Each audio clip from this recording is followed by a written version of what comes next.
Good morning बच्चों। आज हम पढ़ेंगे जीव विज्ञान का पहला अध्याय जिसका नाम है जीवों में जनन। इसको पढ़ने से पहले हम ये जान लेते हैं कि जीव विज्ञान कहलाता क्या है। जीव विज्ञान विज्ञान की वह शाखा है जिसके अंतर्गत जीवधारियों का अध्ययन किया जाता है, अर्थात जिसके अंतर्गत हम जीवधारियों का अध्ययन करते हैं वह शाखा क्या कहलाती है? जीव विज्ञान कहलाती है। जीव विज्ञान के जनक अरस्तु को कहा जाता है। इसका अर्थ क्या है? जीव विज्ञान का जो सबसे पहले बताया था वो अरस्तु थे। अरस्तु को जीव विज्ञान का जनक कहा जाता है। उसके बाद हम पढ़ेंगे जीवन अवधि। जीवन अवधि क्या कहलाती? किसी भी जीव के जन्म से लेकर मृत्यु तक के बीच का जो समय होता है उसको हम क्या कहते हैं? जीवन अवधि कहते हैं। इसका अर्थात जैसा कोई व्यक्ति जन्म लेता है और जब उसकी मृत्यु होती है, मतलब वो उसका जीवन समाप्त हो जाता है, उसके बीच का जो टाइम पीरियड कहलाता है वो क्या होता है? जीवन अवधि कहलाता है। उसके बाद हम समझेंगे जनन। जनन किसे कहते हैं? जनकों द्वारा संतान उत्पन्न करने की जो प्रक्रिया होती है उसको हम जनन कहते हैं। फिर जनन की आवश्यकता क्यों पड़ी? जाति की निरंतरता को बनाए रखने के लिए, जाति की निरंतरता को बनाए रखने के लिए किसकी आवश्यकता होती है? जनन की आवश्यकता होती है। यदि जनन नहीं होगा तो क्या होगी? जाति की जो निरंतरता है वो समाप्त हो जाएगी या रुक जाएगी। विभिन्न जातियों में वृद्धि के लिए भी क्या होती है? जनन की आवश्यकता होती है। जनन के द्वारा क्या होती है? जीवों में विभिन्नताएं पाई जाती हैं। तो जीवों में विभिन्नताओं के लिए किसकी आवश्यकता होती है? हमें जनन की आवश्यकता होती है। जनन के प्रकार। जनन के प्रकार आपने पिछली कक्षा में भी पढ़े होंगे। जनन मुख्यतः दो प्रकार के होते हैं, लैंगिक जनन और अलैंगिक जनन। लैंगिक जनन क्या कहलाता है? लैंगिक जनन में दो जनक भाग लेते हैं। इसके लक्षण क्या होते हैं? इस विधि में मुख्यतः जनक के रूप में स्त्री एवं पुरुष भाग लेते हैं। दूसरा, इसमें मेल एवं फीमेल युग्मकों के निषेचन के पश्चात एक नया युग्मनज तैयार होता है। अतः मेल और फीमेल युग्मक जब आपस में मिलेंगे तो उसके बाद क्या होगा? एक नया युग्मनज तैयार होगा, नया जीव तैयार हो जाता है ना। लैंगिक जनन से उत्पन्न संतति पूर्णतः भिन्न दिखाई देती है। उनके केवल बाहरी जो लक्षण होते हैं वो समान दिखाई देते हैं। जो उनके अंदर लक्षण पाए जाते हैं, कैरेक्टर पाए जाते हैं, वो समान दिखाई देते हैं, लेकिन जो संतति उससे उत्पन्न होती है वो क्या होती है? पूरी तरह भिन्न होते हैं। आपने देखा होगा कि माता और पिता से जो संतान उत्पन्न होती है वो क्या अपने माता पिता के जैसी एकदम दिखाई देती? नहीं, उनके क्या होते हैं? दोनों के मिश्रित लक्षण क्या होते हैं? उस बच्चे में दिखाई देते हैं। और लैंगिक जनन अधिकतर उच्च पादपों तथा जंतुओं में होता है। उसके बाद आती है जीवन चक्र की अवस्थाएं। मानव का जो पूरा जीवन चक्र चलता है उसकी कितनी अवस्थाएं होती है? उसकी मुख्यतः 4 अवस्थाएं होती है। पहली होती है किशोरावस्था, दूसरी जनन अवस्था और तीसरी जीर्णावस्था। किशोरावस्था जनन से पूर्व की जो अवस्था कहलाती है उसको हम क्या कहते हैं? किशोरावस्था कहते हैं। इस अवस्था में जो जीव की शरीर की वृद्धि होती है वो बहुत अधिक तीव्र गति से करती है। इस अवस्था को पादपों में कायिक अवस्था के नाम से भी जाना जाता है। अतः जो अवस्था मनुष्य में या जंतुओं में किशोरावस्था कहते हैं उसे पादपों या पौधों में क्या कहेंगे? कायिक अवस्था कहेंगे। फिर है जनन अवस्था। किशोर अथवा कायिक अवस्था के अंत के साथ ही क्या होती है? जनन अवस्था की शुरुआत हो जाती है। जैसे ही किशोर अवस्था समाप्त होती है उसके तुरंत बाद क्या होती है? जनन की अवस्था प्रारंभ हो जाती है। ऐसी अवस्था जिसमें जीव जनन की क्रिया करने के लिए परिपक्व हो जाते हैं उन्हें क्या कहते हैं? हम जनन अवस्था कहते हैं। फिर उसके बाद है जीर्णावस्था। जनन के बाद की अवस्था को जीर्णावस्था कहते हैं। इसके कुछ समय बाद क्या होता है? जीव की मृत्यु हो जाती है। फिर है पादपों में जीवन अवस्था। पादपों में जीवन अवस्था मुख्यतः 2 प्रकार की होती है। एक होती है मोनोकार्पिक और दूसरी होती है पॉलीकार्पिक। मोनोकार्पिक, यह पादप अपने जीवन काल में केवल एक बार पुष्प उत्पन्न करते हैं या फल उत्पन्न करते हैं, फिर उसके बाद उसकी मृत्यु हो जाती है। आपने कई पौधे देखे होंगे जो क्या होते हैं, जीवन काल में अपने केवल एक ही बार पुष्प एवं फल उत्पन्न करते हैं, उसके बाद उसको क्या कर दिया जाता है, काट दिया जाता है। या जैसे वो गेहूँ हो गया, चना हो गया, धान हो गया, इसको आपने देखा होगा, यदि हम इसका बीज बोते हैं और इसके बाद इसमें क्या होते हैं, एक ही बार फल आते हैं, उसके बाद इस पौधे को क्या किया जाता है, काट दिया जाता है। उसके अलावा जो केला होता है वो भी अपने जीवन काल में क्या करता है, केवल एक ही बार फल उत्पन्न करता है, उसके बाद वह क्या करता है, फल उत्पन्न नहीं करता है। दूसरा होता है पॉलीकार्पिक। यह बहुवर्षीय पादप होते हैं जो अपने जीवन काल में क्या करते हैं, बार बार पुष्प धारण करते हैं और फल उत्पन्न करते हैं। उन्हें क्या कहते हैं, पॉलीकार्पिक कहते हैं। इनके आपने ऐसे कई पौधे देखे भी होंगे, आम हो गया, अमरूद, सेब, अनार। ये क्या होते हैं, जब इनका सीजन आता है तब इनमें क्या होते हैं, फूल आते हैं, फल आते हैं। उसके बाद क्या होता है, जब अगला सीजन आता है तो इसमें वापस फल और फूल आते हैं। तो ये क्या होते हैं, बहुवर्षीय पादप कहलाते हैं। इनमें क्या होते हैं, बार बार पुष्प धारण करने की क्षमता होती है। इन्हें कहते हैं पॉलीकार्पिक अवस्था कहते हैं। उसके बाद है अलैंगिक जनन। जनन का ये दूसरा टाइप है, अलैंगिक जनन। इस जनन में केवल एक ही जनन भाग लेता है। ऐसी जनन प्रक्रिया जिसमें केवल एक जनक भाग लेता है उसे हम क्या कहते हैं, अलैंगिक जनन कहते हैं। यह एक क्या है, सरल विधि है।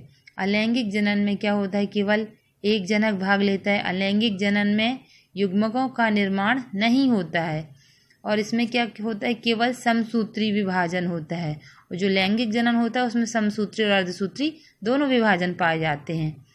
अलैंगिक जनन में केवल कायिक जनन होता है और यह मुख्यतः निम्न जीवों में पाया जाता है। आपने पिछली कक्षा में पढ़ा होगा, प्रोटोजीवा, जीवाणु, विषाणु, इन सब में कौन सा जनन पाया जाता है, अलैंगिक जनन पाया जाता है।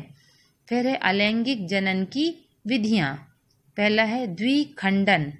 जब कोई जीव दो भागों में टूटकर नई संतति का निर्माण करता है तो उसको क्या कहते हैं, द्विखंडन कहते हैं। ऐसा जीव जो आप टूटकर क्या होता है, दो भागों का में बट जाता है और उससे क्या करता है, नई संतति का निर्माण कर लेता है तो उसको क्या कह देते हैं, द्विखंडन कहते हैं। जैसे आपने देखा होगा अमीबा। अमीबा जो होता है वो क्या होता है, दो भागों में टूट जाता है और दोनों भाग आपस में क्या होते हैं, टूटकर फिर एक नई संतति का निर्माण कर लेते हैं। यह क्या कहलाती है, प्रक्रिया द्विखंडन की प्रक्रिया कहलाती है।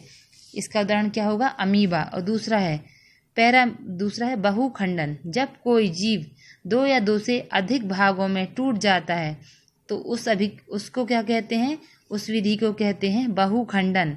ये पैरामीशियम में पाई जाता है। यह जनन पैरामीशियम में पाया जाता है। उसके बाद है मुकुलन।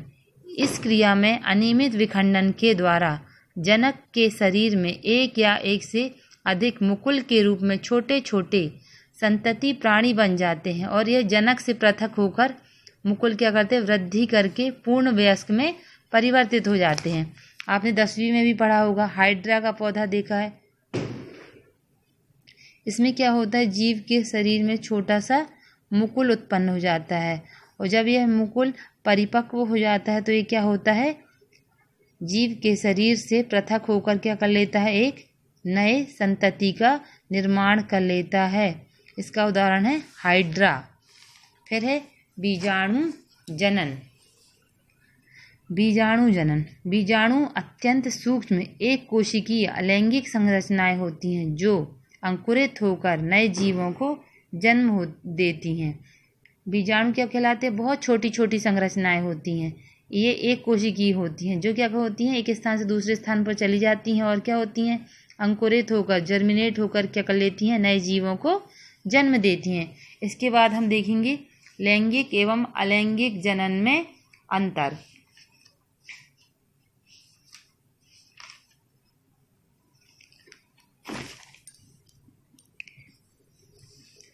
अलैंगिक जनन और लैंगिक जनन, इनका मुख्य अंतर क्या होता है, यह एक जन की प्रक्रिया अर्थात अलैंगिक जनन में क्या होता है, केवल एक जनक भाग लेता है और जो लैंगिक जनन है वो क्या है, इससे विपरीत है। इस जनन में क्या होता है, सामान्यतः यह द्विजन की प्रक्रिया है, अर्थात इस प्रजनन में 2 जनक भाग लेते हैं।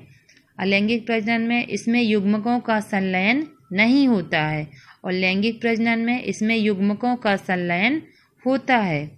अलैंगिक प्रजनन में युग्मक का निर्माण नहीं होता और जो लैंगिक प्रजनन होता है उसमें युग्मक का निर्माण आवश्यक होता है। अलैंगिक प्रजनन केवल समसूत्री विभाजन होता है और लैंगिक प्रजनन में अर्धसूत्री एवं समसूत्री विभाजन, दोनों प्रकार के विभाजन इसमें पाए जाते हैं। अलैंगिक प्रजनन की जो विधि होती है वो क्या होती है, तीव्र होती है और जो लैंगिक प्रजनन होता है यह अपेक्षाकृत धीमी विधि से चलता है और इसकी जैव विकास में कोई भूमिका नहीं होती है, तो जीवन के विकास में इसका कोई महत्व नहीं है। और लैंगिक प्रजनन इसके जैव विकास में महत्वपूर्ण भूमिका होती है। और लास्ट पॉइंट है, संतति आनुवांशिक रूप से जनक के समान होती है। मतलब जो संतति होती है आनुवांशिक रूप से किसके समान होगी, अपने जनक के समान होगी। और इसमें क्या होती है, संतति दोनों जनकों से आनुवांशिक रूप से भिन्नताएं रखती है। ये होगा लैंगिक जनन और अलैंगिक जनन में अंतर। अब इसके आगे हम देखते हैं कायिक प्रवर्धन। कायिक प्रवर्धन क्या कहलाता है, पादप के कायिक भाग जैसे जड़, तना, पत्ती आदि के द्वारा अलैंगिक विधि द्वारा नई संतति का निर्माण होता है, उसे हम क्या कहते हैं, कायिक प्रवर्धन कहते हैं। पौधे के वे भाग जैसे जड़ हो गया, तना हो गई, पत्ती आदि के द्वारा अलैंगिक विधि के माध्यम से जब नई संतति का निर्माण होता है तो इसे हम क्या कहते हैं, कायिक प्रवर्धन कहते हैं। इसकी एक और परिभाषा हम देख सकते हैं, मात्र पादप के कायिक अंगों द्वारा जैसे जड़, तना, पत्ती द्वारा नए पादपों का पुनर्जनन क्या कहलाता है, कायिक जनन अथवा कायिक प्रवर्धन कहलाता है। कायिक जनन क्या होता है या कायिक प्रवर्धन क्या होता है, यह मुख्यतः 2 प्रकार का होता है। एक होता है प्राकृतिक कायिक जनन या प्राकृतिक कायिक प्रवर्धन, दूसरा क्या है, कृत्रिम कायिक जनन या कृत्रिम कायिक प्रवर्धन। प्राकृतिक कायिक प्रवर्धन, पौधों की अनेक विधियों द्वारा कायिक जनन होता है। प्राकृतिक कायिक जनन होता है जैसे जड़ों, तनों, पत्रपकलिकाओं या पत्तियों के द्वारा। जड़ इसके अलग अलग एग्जाम्पल है, जैसे जड़ों के द्वारा आपने देखा होगा शकरकंद को यदि हम जमीन में लगा देते हैं, उनकी जड़ों के द्वारा क्या होता है, यह एक जड़ के रूप में, यह एक जड़ होती है जिसके द्वारा क्या होता है, नया पौधा विकसित हो जाता है। तनों के द्वारा जो अदरक हो गया, हल्दी, अरबी, आलू, प्याज, ये सब क्या है, अलग अलग तनों के प्रकार हैं। तनों के प्रकार भी क्या होते हैं, भिन्न भिन्न प्रकार के होते हैं। प्रकंद के अंतर्गत क्या आता है, अदरक और हल्दी। दूसरा है घनकंद क्या है, अरबी, और कंद क्या है, आलू, और सल्ककंद क्या कहलाते हैं, प्याज और लहसुन।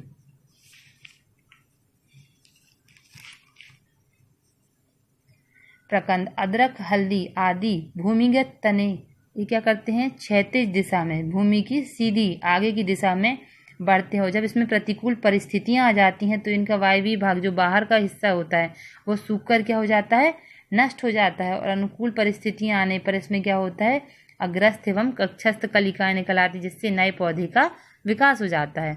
दूसरा है घनकंद, अरबी, इसमें क्या होता है, इसमें भी तना क्या होता है, सीधी दिशा में आगे चलता है, और अनुकूल परिस्थिति आने पर इसमें भी क्या होती हैं, कक्षस्थ कलिकाएं निकल आती हैं, और अनुकूल परिस्थिति आने पर नए पौधे का निर्माण हो जाता है। कंद का उदाहरण है आलू, ये तो सभी ने देखा होगा। आलू के ऊपर, कंद के ऊपर आपने देखा होगा छोटे छोटे निशान पाए जाते हैं, देखा होगा आलू, उसके ऊपर ऐसे छोटे छोटे निशान पाए जाते हैं, इन्हें क्या कहते हैं, हम आँख कहते हैं। इन्हीं के ऊपर से क्या होती है, कई बार छोटी छोटी कलिकाएं निकलती हैं। भूमि में जब इनको लगा देते हैं तो इनके ऊपर से छोटी छोटी कलिकाएं निकलती हैं, और अनुकूल परिस्थितियां आने पर इसमें से क्या होता है, नए पौधे का निर्माण हो जाता है, नया पौधा विकसित हो जाता है।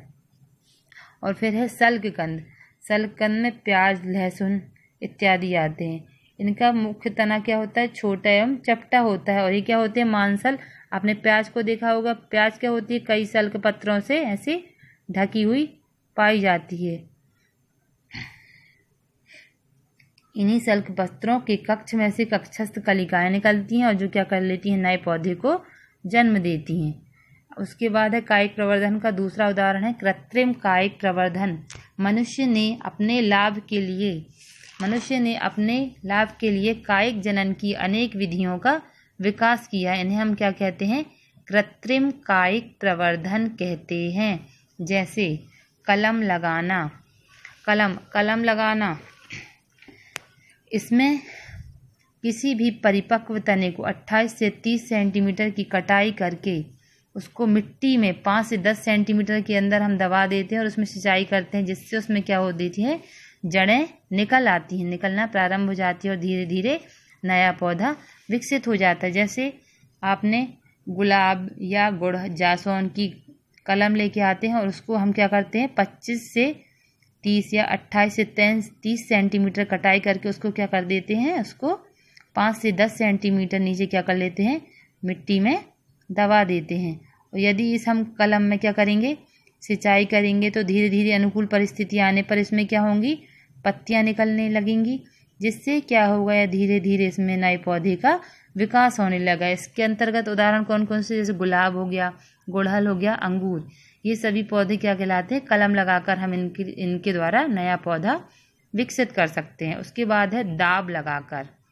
इस विधि में जो पौधे की शाखाएं होती हैं उनको क्या करते हैं, जमीन में झुकाकर मिट्टी में दबा दिया जाता है और इस दबे हुए भाग की पर्व संधियों से क्या निकलने लगती है, धीरे धीरे जड़ निकलने लगती है और शाखा को काटने पर इसमें से क्या हो जाता है, नया पौधा बन जाता है। इसको हम देखते हैं, जैसे ये कोई क्या है, पौधा है और इसकी ये क्या है, कोई शाखा है। इस शाखा को क्या करेंगे, हम झुकाकर इसका थोड़ा सा हिस्सा क्या करेंगे, मिट्टी में दबा देते हैं। इस हिस्से को मिट्टी में दबाने के कुछ समय बाद इसमें क्या होगा, जब इसमें पानी पड़ेगा, इसको अनुकूल परिस्थितियां मिलेंगी, तो इसमें से पर्व संधियों में से क्या होगी, जड़ विकसित हो जाएगी। और जब इसमें जड़ विकसित हो जाएंगी तो हम क्या कर सकते हैं, इसको यहाँ से शाखा को काट कर इससे क्या हो सकता है, एक नया पौधा विकसित हो सकता है। तो ये क्या कहलाएगा, दाब लगाना। किसी पौधे की शाखा को मिट्टी में दबाकर उस दबे हुए भाग से की पर्व संधियों से क्या होती हैं, जड़ें निकलने लगती हैं। शाखा को काटने पर इसमें से क्या हो जाता है, एक नया पौधा विकसित हो जाता है। और तीसरी विधि है इसकी गूटी बांधना। यह विधि काष्ठीय पौधों में की जाती है, मतलब जो कठोर पौधे होते हैं जिसमें लकड़ी पाई जाती है। यह विधि क्या होती है, काष्ठीय पौधों में की जाती है। इस विधि में तने के एक भाग को चारों ओर से छीलकर, इस विधि में हम क्या करते हैं, तने के एक भाग को चारों ओर से छीलकर उसमें चीरा लगाते हैं और इसके ऊपर गीली मिट्टी या कोई भी अन्य गीला पदार्थ बांध देते हैं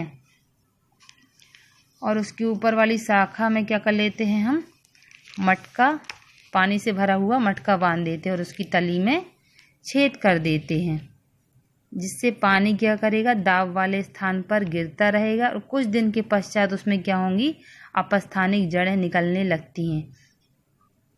निकलने पर गूटी के नीचे के स्थान से काटकर क्या करेंगे, इसको मृदा में लगा दिया जाता है। इसको हम चित्र की सहायता से समझते हैं। जैसे एक यह पौधा है और इसकी क्या है, एक शाखा है। इस शाखा को हमने यहाँ पर क्या किया है, इसमें यहाँ पर हमने क्या किया, इसको छीलकर इसमें क्या कर दिया है, इसमें कट लगा दिया है, जिससे क्या होगा, यहाँ पर गूटी बांधने का कार्य प्रारंभ हो जाएगा। यहाँ पर कट लगा के चीरा लगा दिया है और इस स्थान पर हम क्या करेंगे, कोई भी गीला पदार्थ या मांस या घास, ऐसी गीली घास लगा देंगे और इसको क्या कर देंगे, चारों तरफ से रैप कर देंगे और इसकी ऊपर वाली शाखा पर क्या करेंगे, हम कोई भी मटका बांध देंगे और इसके निचले हिस्से में छेद कर देंगे, जिससे पानी क्या होगा, इस पर निरंतर गिरता रहेगा और अनुकूल परिस्थितियां आने पर इसमें से क्या होंगी, धीरे धीरे जड़ें विकसित होने लगेगी। उसके कुछ दिन पश्चात उसमें क्या होंगे, अपस्थानिक जड़ें निकलने लगेगी, जिसके द्वारा हम क्या करेंगे, गूटी के निचले हिस्से से, इसको हम ये गूटी है, इसके निचले हिस्से से काट कर यदि हम इसको मिट्टी में रोपित करेंगे तो ये क्या हो जाएगा, एक इसमें नया पौधा विकसित हो जाएगा।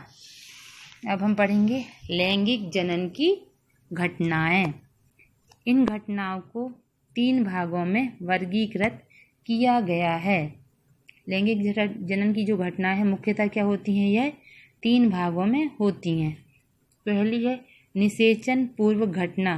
निषेचन के पूर्व की जो घटनाएं होती हैं उनको मुख्यतः क्या किया गया है, 2 चरणों में बांटा गया है। ये क्या होती हैं, 2 चरणों में पूर्ण होती है। पहली है युग्मक जनन और दूसरा क्या है, युग्मक का स्थानांतरण, ट्रांसफर ऑफ गैमीट्स। इसको इंग्लिश में कहेंगे ट्रांसफर ऑफ गैमीट। युग्मक जनन मात्र जनन कोशिका के अर्धसूत्री विभाजन के फलस्वरूप नर एवं मादा के युग्मकों का निर्माण होता है। इस प्रक्रिया को हम क्या कहते हैं, युग्मक जनन कहते हैं। क्या हो गई, परिभाषा हो गई युग्मक जनन की। मात्र जनन कोशिका के अर्धसूत्र विभाजन के फलस्वरूप क्या होता है, नर एवं मादा युग्मकों का निर्माण होता है। इस प्रक्रिया को हम क्या कहते हैं, युग्मक जनन कहते हैं। किसी भी मेल या फीमेल में युग्मक द्विगुणित अवस्था में पाए जाते हैं तथा मोनेरा, कवक, शैवाल में यह क्या होते हैं, अगुणित अवस्था में पाए जाते हैं। उसके अलावा जो टेरिडोफाइटा होते हैं, अनावृतबीजी पौधे, ऐसे पौधे जिनमें क्या होता है, बीज नहीं पाए जाते। आवृतबीजी पौधे जिसमें बीज पाए जाते हैं, इनमें क्या होंगे, जो युग्मक होंगे वो क्या होंगे, द्विगुणित अवस्था में पाए जाएंगे। उसके बाद आती है हमारी इसकी दूसरी घटना, जिसको हम क्या कहते हैं, युग्मकों का स्थानांतरण। जब निषेचन होने वाला होता है, निषेचन हेतु जो युग्मक होते हैं उनका क्या होता है, स्थानांतरण अत्यधिक आवश्यक होता है।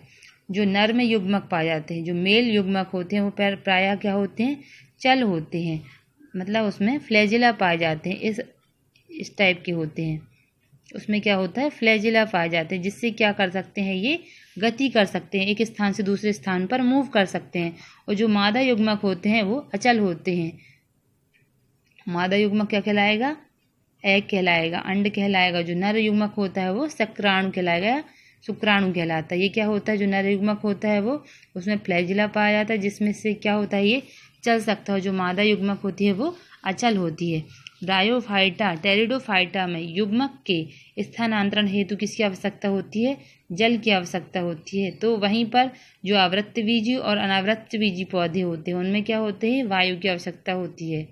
ब्रायोफाइटा और टेरिडोफाइटा ये क्या है, जल में पाए जाते हैं, इसलिए इसके स्थानांतरण के लिए इन्हें क्या होती है, जल की आवश्यकता होती है। और वो आवृतबीजी और अनावृतबीजी पौधे होते हैं, उनके जो बीजों के स्थानांतरण के लिए किसकी आवश्यकता होती है, वायु की आवश्यकता होती है, जिससे उनका स्थानांतरण होता है। उसके बाद है दूसरी घटना क्या कहलाती है, लैंगिक जनन की, निषेचन। जब नर एवं मादा युग्मक के संलयन को क्या कहते हैं, हम निषेचन कहते हैं। जो नर युग्मक होता है और जो मादा युग्मक होता है, नर युग्मक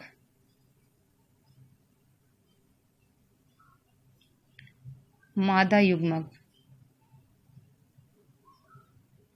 जब ये दोनों आपस में मिल जाएंगे तो यह प्रक्रिया क्या कहलाती है, निषेचन कहलाती है। इसके द्वारा क्या विकसित होता है, जाइगोट विकसित होता है। निषेचन के परिणाम स्वरूप क्या होता है, द्विगुणित युग्मक। निषेचन के पश्चात क्या होता है, जाइगोट अर्थात एक द्विगुणित युग्मक का निर्माण होता है। इस प्रकार क्या होती है, इनकी निषेचन की प्रक्रिया क्या हो जाती है, पूर्ण हो जाती है। और निषेचन भी क्या होता है, इनमें 2 प्रकार का पाया जाता है। एक होता है बाह्य निषेचन और दूसरा होता है आंतरिक निषेचन। बाह्य निषेचन, यह निषेचन क्या किसमें पाया जाता है, यह निषेचन जीवों के शरीर के बाहर होता है। अतः एवं यह मुख्यतः क्या होता है, जल के माध्यम से होता है। उदाहरण के लिए हम देख लेते हैं मछली, शैवाल और ब्रायोफाइटा। मछली का उदाहरण हम लेते हैं। मछली जो होती है वो क्या होती है, जल में होती है और अपने ये अंडे किस में देती है, जल में देती है, जो क्या होते हैं, जेली के माध्यम से आपस में बंधे हुए होते हैं। और यहीं पर उसका क्या होता है, निषेचन होता है। जल के द्वारा ही इनका क्या होता है, निषेचन होता है। आंतरिक निषेचन, यह निषेचन क्या होता है? मुख्यतः जीवों के शरीरों में पाया जाता है। जितने भी जंतु होते हैं, आवृत्तबीजी और अनावृत्तबीजी पौधे और जंतु, इनमें क्या पाया जाता है? आंतरिक निषेचन पाया जाता है। इस क्रिया में मादा युग्मक अंडाणु के रूप में उसके शरीर के ही अंदर उपस्थित होते हैं। जो अंडाणु होता है वो मादा युग्मक के शरीर के अंदर ही उपस्थित होता है, लेकिन जो नर युग्मक होते हैं वो शुक्राणु के रूप में क्या होते हैं? मादा के शरीर में पहुंच जाते हैं और इनमें क्या हो जाता है? आंतरिक निषेचन होता है। जो निषेचन शरीर के अंदर होता है उसको क्या कहेंगे? हम आंतरिक निषेचन कहेंगे, और जो शरीर के बाहर होगा उसको क्या कहेंगे? हम बाह्य निषेचन कहेंगे। फिर है निषेचन पश्च घटना। निषेचन के पश्चात दो क्रियाएं होती हैं। एक होता है युग्मनज का बनना और उसके पश्चात क्या होता है? भ्रूण का बनना। भ्रूण के विकास से ही क्या होता है? एक नए जीव का विकास होता है। यहाँ पर हमारा ये चैप्टर समाप्त होता है।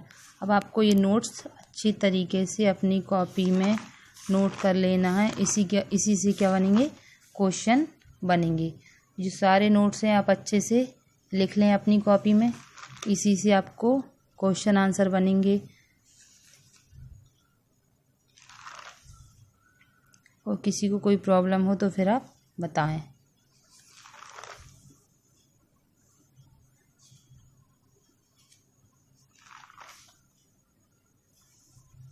उसके बाद आपके एनसीईआरटी बुक में कुछ क्वेश्चन दिए हैं, जैसे जीवों में जनन क्यों आवश्यक है? क्या होगा इसका आंसर? यदि जनन नहीं, जीवों में जनन क्यों आवश्यक है? जनन क्या होता है? जीवों की निरंतरता बनाए रखता है। जनन के द्वारा ही जो जीवों में होती है वो क्या होती है? निरंतरता बनी रहती है। प्रत्येक जीव जो जन्म लेता है वो क्या होता है? एक निश्चित अवधि के पश्चात मृत हो जाता है, किंतु उसके पूर्व वह क्या करता है? जनन क्रिया के द्वारा नई संतति का निर्माण कर देता है। यही कारण है कि हजारों वर्षों के बाद भी हमारी पृथ्वी पर अभी भी क्या है? पादप और पशु पक्षियों की विभिन्न प्रकार की जातियां विशाल संख्या में बनी हुई है। इसीलिए क्या है? जीवों में जनन बहुत अधिक आवश्यक है। दूसरा आपने पढ़ा है, जनन की विधियां पढ़ी है, उसमें क्या क्वेश्चन पूछा है? जनन की अच्छी विधि कौन सी है और क्यों? तो जनन की अच्छी विधि किसको माना गया है? जनन की अच्छी विधि लैंगिक विधि को माना गया है, क्योंकि लैंगिक जनन के कारण क्या होती है? संतानों में अधिक विभिन्नताएं पाई जाती हैं, वेरिएशन पाई जाती हैं। इसलिए किसको माना गया है? जो लैंगिक जनन है उसको अच्छी विधि माना गया है। क्यों? ये विभिन्नताएं युग्मक जनन के समय होने वाले अर्धसूत्री विभाजन में गुणसूत्रों के पृथक्करण, जो गुणसूत्रों का पृथक्करण होता है उनमें विनिमय होता है, युग्मकों के संयोगिक संलयन के कारण तथा उसमें उत्पन्न पुनर्संयोजन के कारण होता है। विभिन्नताएं जीवों के लिए बदले पर्यावरण में अनुकूलन की संभावनाएं पैदा करती हैं। फिर अलैंगिक जनन द्वारा उत्पन्न संतति को क्लोन क्यों कहा जाता है? अलैंगिक जनन द्वारा जो संतति उत्पन्न होती है उसको क्लोन इसलिए कहा जाता है क्योंकि अलैंगिक जनन के द्वारा जो संतति उत्पन्न होती है वो आकार की बाहरी रूपरेखा में और जेनेटिकली आनुवांशिक रूप से क्या होती है? केवल अपने जनक के ही समान दिखाई देती है, अतः इन्हें क्लोन कहा जाता है। अलैंगिक जनन पाया किस में जाता है? मुख्यतः पौधों में पाया जाता है। और पौधों को आपने देखा है ना, जो पौधा होता है वो क्या होता है? अपने जनक के समान ही होता है। ये तीनों क्वेश्चन हैं आपको करने हैं, इसके आधार पर ऑब्जेक्टिव भी बनेंगे। ये सभी क्या करने हैं? आपको कंप्लीट करने हैं। और ये सारे नोट्स आप अपनी बुक में कॉपी में कवर कर लें। इसके बाद हम क्या करेंगे? दूसरा चैप्टर करेंगे।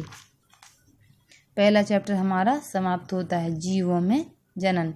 इसके बाद हम अपना नया चैप्टर आगे करेंगे। ठीक है, चलिए अब हम आपको अगली क्लास में मिलेंगे। धन्यवाद।